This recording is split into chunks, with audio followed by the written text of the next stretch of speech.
સુરતમાં મર્યાદા પુરુષોત્તમ ભગવાન શ્રી રામના જન્મદિનની ઉજવણીને લઈ અનેક શોભાયાત્રા નીકળી હતી તો સચિન જીઆઈડીસી વિસ્તારમાં પણ કાળી મંદિરમાંથી શોભાયાત્રાનું પ્રસ્થાન કરાવાયું હતું।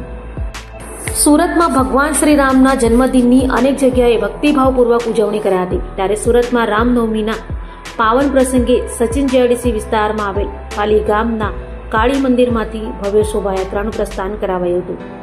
આ શોભાયાત્રા સચિન બજાર, સચિન ચાર રસ્તા, ડીમાર્ટ, સચિન જીઆઈડીસી, નાકા ઉનપાટિયા અને સના મિલ વિસ્તારમાંથી પસાર થઈ હતી તો માર્ગમાં ભક્તોમાં ભારે ઉત્સાહ અને શ્રદ્ધાનો માહોલ જોવા મળ્યો હતો।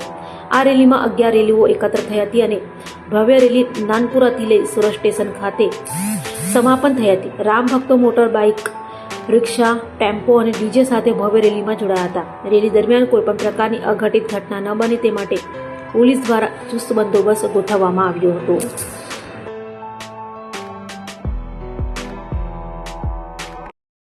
આજ રોજ રામનવમી નિમિત્તે જે શોભાયાત્રા સચિન જીઆઈડીસી વિસ્તારમાં આવેલા કાલી માતાના મંદિર પાલી ગામથી રવાના થઈ છે અને ત્યાંથી થઈ સચિન બજાર, સચિન ચાર રસ્તા, ડીમાર્ટ, જીઆઈડીસી નાકા, ઊન પાટિયા અને ત્યાંથી અત્યારે સના મિલથી પસાર થઈ છે।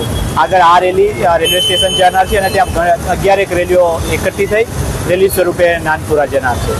અત્યારે ટોટલ અમારા વિસ્તારમાં 150 પોલીસ, 10 PSI, 4 PI, 2 ACP અને 1 DCPનો બંદોબસ્ત રાખેલો છે। રેલીમાં 15 થી 20 રિક્ષાઓ, 150 થી 200 બાઇકો અને ટોટલ 400 થી 500 લોકો અત્યારે જોડાયેલા છે।